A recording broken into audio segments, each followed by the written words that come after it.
Yesus Tuhanku, ku dengar suara-Mu. Ku merindukan datang mendekat dan diraih oleh-Mu. Raih daku dan dekatkanlah pada kaki salib-Mu. Raih daku, raih dan dekatkanlah ke sisi-Mu, Tuhanku. Salam jumpa kembali Bapak Ibu dan Saudara-saudara. Masih dalam rangka masa Prapaskah. Sebentar lagi kita akan masuk dalam Jumat Agung dan perayaan Paskah. Tetapi mari kita tetap mengakui masa-masa Prapaskah ini mengingatkan kita ini milik Tuhan. Aku milik-Mu Tuhan. Dan itu berarti menguatkan kita untuk berani melangkah sesuai dengan kehendak Tuhan. Bacaan firman Tuhan dari Yesaya 41 ayat 9 dan 10. Mari kita berdoa. Tuhan Yesus, di tengah kesibukan dan pekerjaan kami, seringkali kami menjadi bimbang dan takut. Di tengah usia kami juga merasa takut. Di tengah ekonomi dunia yang goncang, kami juga ikut goncang. Sepertinya hidup kami ini cuma terisi oleh kegoncangan dan ketakutan. Tapi biarlah firman-Mu hari ini akan meneguhkan langkah kami, supaya kami tetap berani melangkah karena kami tahu bahwa kami milik Tuhan. Oleh karena itu berfirman-Lah ya Tuhan, kuasai kami dengan Roh Kudus-Mu. Berkati hamba-Mu, layakkan dia membaca, memberitakan firman kehidupan. Inilah doa kami dalam nama Tuhan Yesus Kristus. Amin. Engkau yang telah kuambil dari ujung-ujung bumi, dan yang telah kupanggil dari penjuru-penjurunya. Aku berkata kepadamu, Engkau hambaku. Aku telah memilih engkau dan tidak menolak engkau. Janganlah takut, sebab aku menyertai engkau. Janganlah bimbang, sebab aku ini Allah-Mu. Aku akan meneguhkan, bahkan akan menolong engkau. Aku akan memegang engkau dengan tangan kananku yang membawa kemenangan. Bapak, Ibu, dan Saudara-saudara, firman Tuhan mengingatkan kepada kita bahwa kehidupan yang sulit itu bukan untuk menjadikan kita patah semangat, menjadikan kita hidup dalam ketakutan terus-menerus, menjadikan kita dipenuhi dengan kebimbangan, kesakitan, dan kesusahan. Tetapi Tuhan mengatakan bahwa kita ini sudah dipilih, diambil dari ujung bumi, artinya memang kita dilahirkan untuk menerima karunia Tuhan, dipilih oleh Tuhan menjadi anak-anak-Nya. Oleh karena itu, biarlah kita selalu merasakan Tuhan hadir sebagai Allah kita, karena Dia mengatakan, Engkau hambaku, aku telah memilih dan tidak menolak engkau. Jangan takut, sebab aku menyertai engkau. Jangan bimbang, sebab aku ini Allah-Mu. Aku akan meneguhkan, bahkan menolong engkau, sampai dengan mendapatkan kemenangan. Jadi kita dipimpin oleh tangan Tuhan yang kuat, sehingga kita bisa mendapat kemenangan. Itu kan harapan dan keinginan kita. Oleh karena itu, mari kita lanjutkan kehidupan. Di tengah ekonomi goncang seperti ini, kita tetap percaya Tuhan tidak meninggalkan kita. Bapak, Ibu, dan Saudara-saudara, kalau kita belajar bagaimana kita tidak menyerah dan tidak takut, tentu ada banyak orang yang bisa menjadi contoh dan teladan. Seperti yang dialami oleh pasangan suami istri muda ini. Satu sore ketika mereka pulang kerja, di luar jam kerja yang biasa. Agak pagi mereka pulang. Biasanya jam 5, ini jam 4 sudah pulang. Lalu sampai di 1/4, suami istri yang berboncengan sepeda motor ini terkejut. Istrinya terutama mengatakan begini, Papa, di perempatan itu kok ada anak kembar nyanyi sepertinya anak kita. Kok mereka ngamen ya? Masih kecil-kecil loh mereka. Lalu suaminya memperhatikan, tapi lampu segera menyala hijau dan mereka tidak bisa mendekat kepada pengamen itu. Jalan. Sampai akhirnya mereka berhenti dan bertanya-tanya, betul enggak itu anak kita? Ayo kita pulang dulu. Sudah enggak jauh kok dari tempat ini. Nanti kalau betul kita bisa balik lagi. Sampai di rumah ternyata betul anaknya enggak ada, pembantu enggak ada. Ditelepon pembantunya, ditanya di mana. Katanya sedang ngomong anak-anak di rumah tetangga, tapi nanti sebentar pulang. Ya sudah. Nggak lama kemudian, kira-kira nggak sampai 1 jam, pembantu dan anak-anak pulang. Tapi anak-anak itu bersih, ya, habis mandi gitu ya.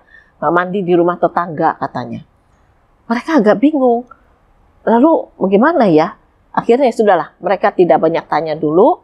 Cuma dari raut pembantu ada rasa keterkejutan dan bertanya, kok sudah pulang? Iya, memang pulang nggak sih? Kenapa? Oh, enggak apa-apa. Ya, karena pulang nggak sih, saya terkejut anak-anak masih di tetangga. Gitu kata pembantu itu memberi alasannya. Nah, setelah itu suami istri ini berdoa, menenangkan hati. Malam itu anak-anak ditanya, kamu main di mana aja, bagaimana, dan sebagainya. Anak itu juga nggak berani ngomong, sepertinya ada ancaman yang menakutkan.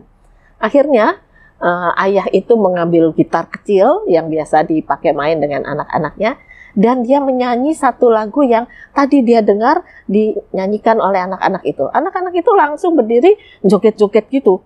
Kaget ibu dan ayahnya, persis seperti yang di perempatan jalan mereka lihat. Tapi mereka juga belum berani ngomong. Akhirnya mereka anak-anak tidur, mereka kembali berdoa dan berkata, Tuhan, kami ini milik-Mu, anak-anak ini milik-Mu. Mengapa sampai dijual seperti itu? Kami harus bisa menyelamatkan. Lalu besok mereka coba lagi. Pulangnya agak sore. Dan ternyata anak-anak sudah di rumah. Hari ketiga, mereka pulang gasik lagi. Ternyata tidak bertemu dengan anak-anak. Dan saat itu mereka yakin anak mereka ada di pinggir jalan disuruh ngamen. Lalu mereka ke kantor polisi, melaporkan, dan bersama dengan polisi langsung ke tempat lokasi. Anak-anak itu terkejut ketika melihat orang tua dan polisi. Mereka merangkul orang tua sambil nangis histeris. Mereka katakan mereka diancam, mereka ditakut-takuti, dan sebagainya. Anak-anak ini baru berumur 5 tahun. Memang mereka kembar. Ya. 2 laki kembar. Jadi menarik juga, mereka pandai bernyanyi, dan kemudian mereka dikaryakan oleh pembantu yang menjual kepada seseorang yang lain. Akhirnya ditangkap semua. Masalah tidak selesai, karena kemudian suami istri itu bertanya bagaimana kelanjutannya. Pembantu sudah ditangani polisi. Tapi anak-anak ini kan harus ada yang rawat.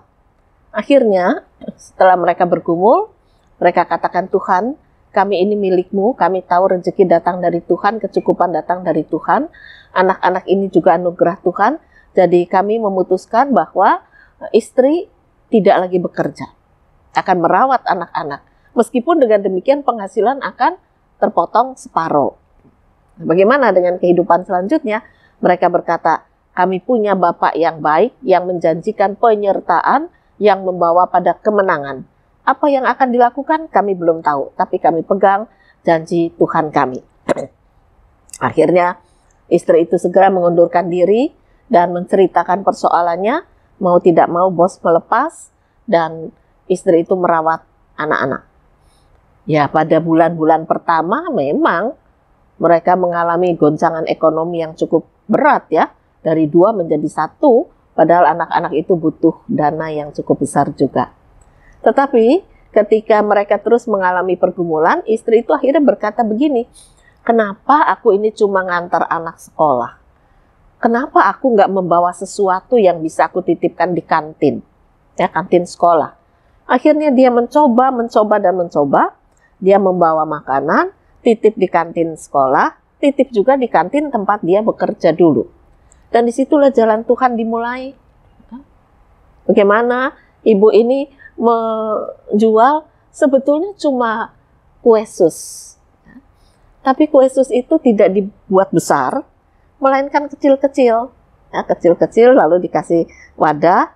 Nah, dia terinspirasi dari kue masa anak-anak. Dulu tuh ada kue kering, warnanya kuning telur itu, lalu di atasnya dikasih rasa manis, ada jambon, hijau, putih, gitu. Menarik sekali ya. Mungkin Bapak Ibu banyak yang tahu. Terinspirasi dari situ, dia membuat kue sus. Kue sus isinya biasa, ada flat, tapi atasnya itu ditambah dengan warna-warni. Jadi menarik ya, persis seperti kue yang kecil-kecil itu. Nah, itu dibuat anak-anak suka, tapi juga teman-teman di kantor dulu juga suka ya. Ada yang beli untuk dirinya, ada yang beli untuk anaknya, ada yang beli untuk cucunya, bahkan ya. Lama-lama makin berkembang dan berkembang. Dan dia katakan jalan Tuhan memang tidak bisa dipungkiri, jalan yang luar biasa. Saya sama-sama kerja, bedanya sekarang ini hasilnya memang belum seperti ketika kerja. Ya. Tetapi saya bisa merawat anak. Dan ekonomi keluarga saya yakin bisa dipulihkan. Karena kami ini milik Tuhan.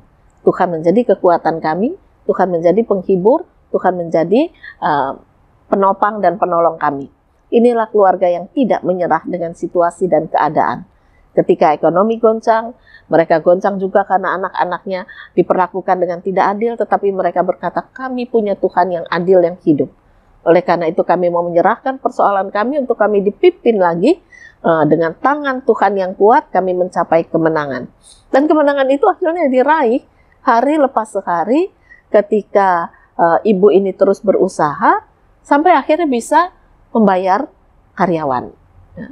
Karyawan untuk buat kue. Ya, karyawan untuk momong anak lagi. Tapi anaknya kan nggak dilepas karena ibunya sekarang di rumah terus. Lama-lama karyawannya tambah. Mereka bisa nyicil mobil, bisa antar titip ke kantin-kantin berbagai sekolah dan pabrik-pabrik, perusahaan-perusahaan. Mereka butuh mobil kecil. Dan itu diberi oleh Tuhan. Tapi butuh waktu ya, bukan dalam waktu sekejap. Namun disitulah mereka berkata, ketika kami percaya Tuhan yang memimpin kami membawa kemenangan, kami yakin kami menang. Oleh karena itu, kami tetap menjadi milik Tuhan di segala situasi kehidupan. Maukah kita juga berkata, situasi apapun yang sedang Anda alami saat ini, kita berkata, aku milikmu Tuhan, aku mau taat, aku mau mendengar, aku mau menurut apa yang Engkau kehendaki untuk kami lakukan. Masa prapaskah ini akan membuat kita menjadi lebih dekat dengan Tuhan Allah kita di dalam Yesus Kristus. Selamat berkarya, Tuhan memberkati firman-Nya. Amin. Mari kembali kita berdoa. Biarlah kami menjadi milik-Mu, kami akan mendengar suara-Mu, kami akan jalankan dalam kehidupan, sehingga persekutuan kasih ini boleh bertambah erat, kami juga semakin dekat dengan Engkau, semakin memahami makna kehidupan yang Engkau biarkan terjadi dalam hidup kami. Kiranya kekuatan dari Tuhan akan menopang, membawa kami, menuntun kami dalam kemenangan. Inilah doa kami dalam nama Tuhan Yesus Kristus. Amin. Hambamu kau sucikanlah oleh kasih kurnia, hingga jiwaku memegang